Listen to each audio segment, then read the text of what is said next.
So why did the Soviet Union collapse? Was it because the Western culture is just superior in every way and good trumps evil? Maybe it was because the Soviet people couldn't stand the idea of not eating a Big Mac. Well, not exactly.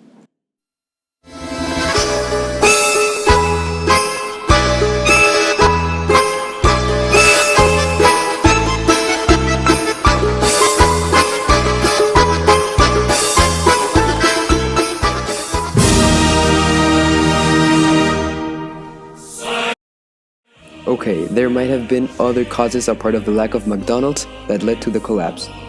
But first, it is important to understand how it all started. After about 400 years of having a Tsar live in riches, the Russian people rebelled against their failed ruler in 1917. The leader of this movement was this guy called Vladimir Lenin, who led the working classes with the goal of establishing the first communist government, which was heavily based on Marx's ideas. Karl Marx famously said, "Workers of the world unite, you have nothing to lose but your chains." And in Russia they did exactly that. Lenin became the first president of the Union of Soviet Socialist Republics until he died in 1924. So now you know how it started. This video will be divided into 5 aspects: ideology, politics, natural resources, industrialization, and the role of the individual.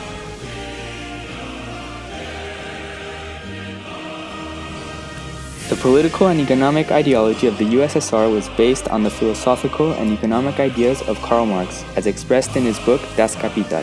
Marx wrote, "Capitalist production, therefore, under its aspect of a continuous connected process, of reproduction, produces not only commodities, not only surplus value, but it also produces and reproduces the capitalist relation.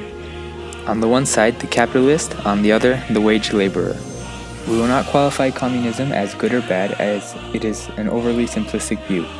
Instead, we will analyze the pros and cons of the communist ideology. To start, communism aims to eliminate the social gap between the rich and poor, nobles and peasants, landowners and workers, capital owners and factory workers. This would theoretically lead to a more just and happy society in which everyone is regarded as equal. On the other hand, the lack of private property and social ascension can lead to less innovation or hard work, due to its lack of benefits for the individual. Still, social equality has positive aspects. If everyone has the same belongings, then there is no incentive to steal or commit crimes. It can also lead to a more cohesive community because there is no envy or judgment based on what the other person has. Another aspect is central planning, which can lead to more efficient production of resources due to a better organization in order to meet the needs of society. Still, it can backfire if the leaders do not recognize and plan to meet these needs. In the political aspect, communism also has flaws and strengths. The Soviet Union was a one-party communist government. A possible benefit of this system is that there is not a waste of resources by people trying to get elected, as it happens in some countries. On the other hand, it led to the opposition being crushed. For example, Lenin did not like gradually diverging views within the Communist Party, so he enacted a ban of factions. This basically meant that if you did not agree with the final policy that was enforced, then you would be expelled from the party. So yeah, the Soviets did not like criticism.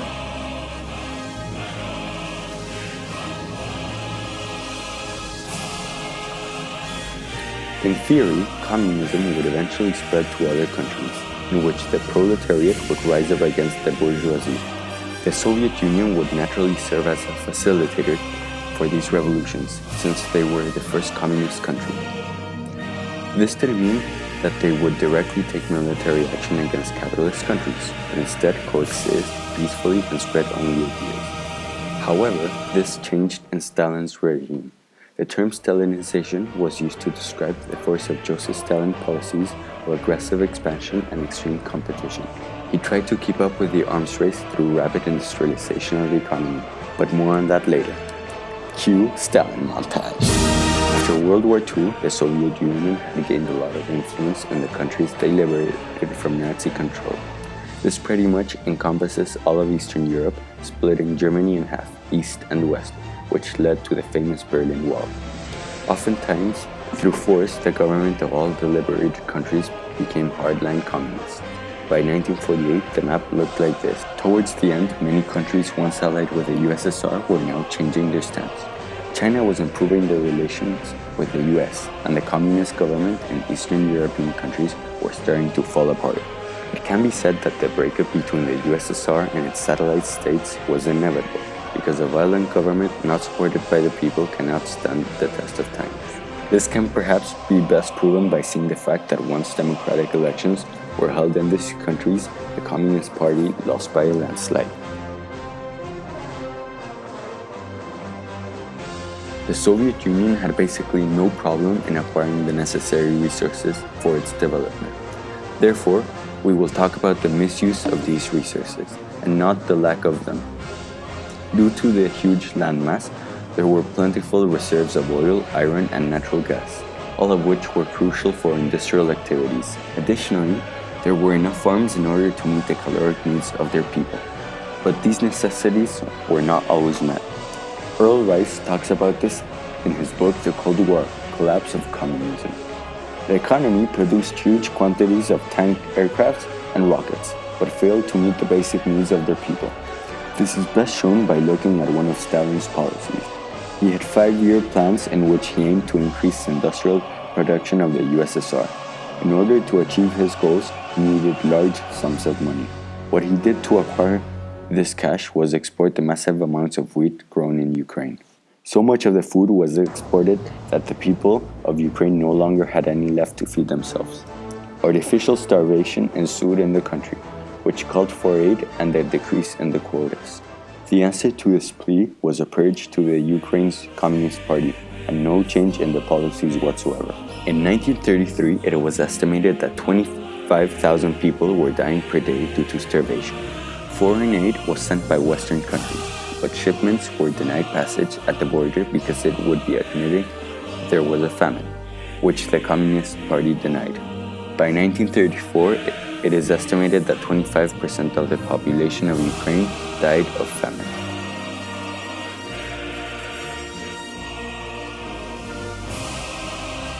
The Soviet Union, covering a vast area of 22.4 million square kilometers, was replete of resources that enabled the country to industrialize. From an agricultural society to an industrial superpower, the USSR went through an unprecedented modernization of the country in 1929. The Soviet Union was motivated for this change because of the fact that they were many steps behind other countries in the West regarding economic growth. Soviet industrialization was based on 5-year plans created by the state.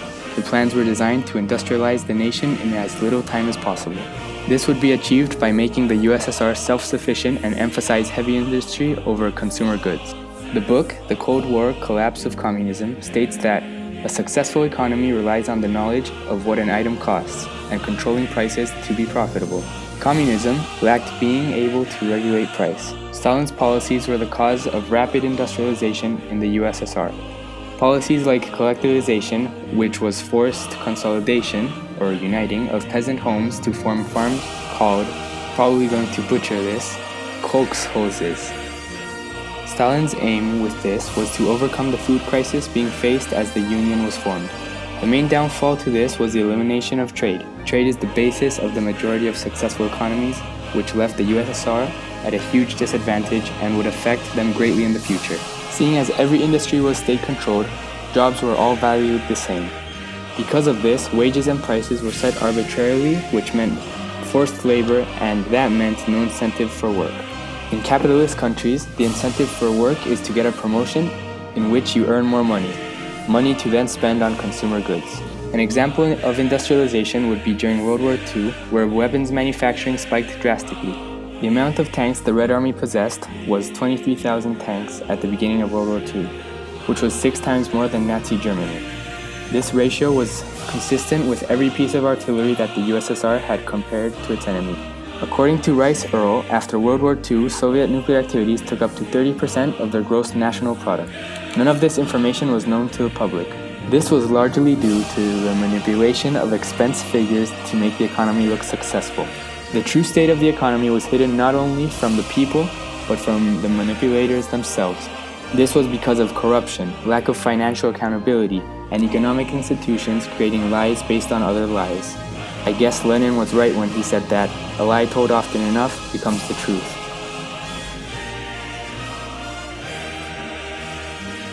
The most infamous, cruel, and influential figure in Soviet history is, you guessed it,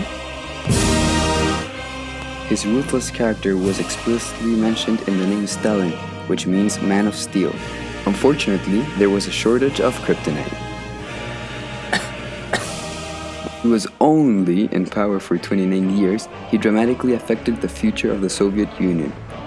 Joseph Stalin became the successor of Lenin after his death by beating his opponent, Leon Trotsky, through, let's call it, unsportsmanlike tactics. In 1922, he became General Secretary, and soon after, he started taking actions to consolidate his power.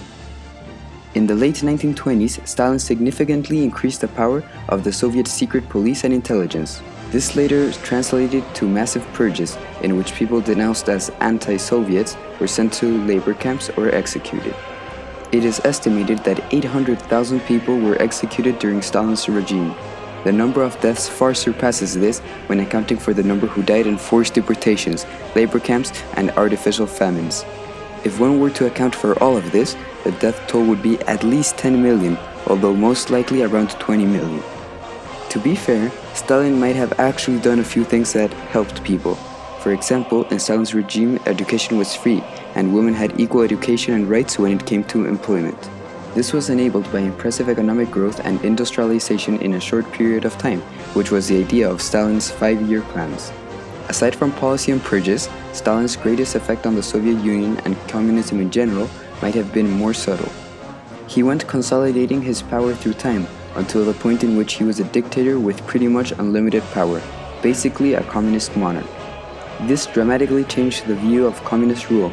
Lenin had once said, "Under socialism, all will govern in turn, and will soon become accustomed to no one governing." Stalin absolutely reversed this, and therefore the meaning communism took. Perhaps if Lenin would have lived longer, or if Trotsky would have taken power, communist government would have taken another form. If it would be a better one, it might have spread throughout the world, changing world history. But in reality, there was Stalin, who definitely affected it.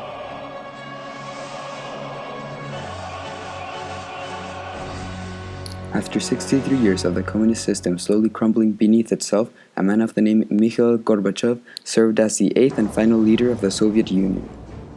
What differentiates him from the rest of the premiers before him was the fact that he was the first one born during the Soviet Union and not before. Although many times Gorbachev and his policies are listed as one of the main causes for the collapse, here we choose to argue for the opposite. We believe that Gorbachev inherited an already broken system, and despite his efforts to preserve the Union, ended up seeing its collapse firsthand. Gorbachev himself said in his final speech, "Destiny so ruled that when I found myself at the helm of this state, it already was clear that something was wrong in this country."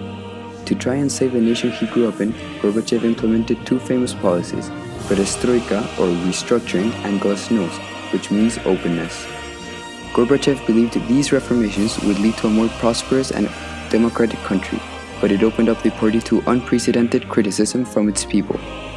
According to David Pietrusza in his book The End of the Cold War, he, Gorbachev, believed ideal socialism was possible, but failed to make necessary changes as closing wasteful industries or cutting military spending.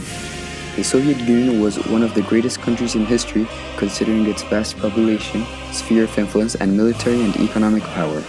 It was formidable before its decline, to say the least, and lasted over 70 years.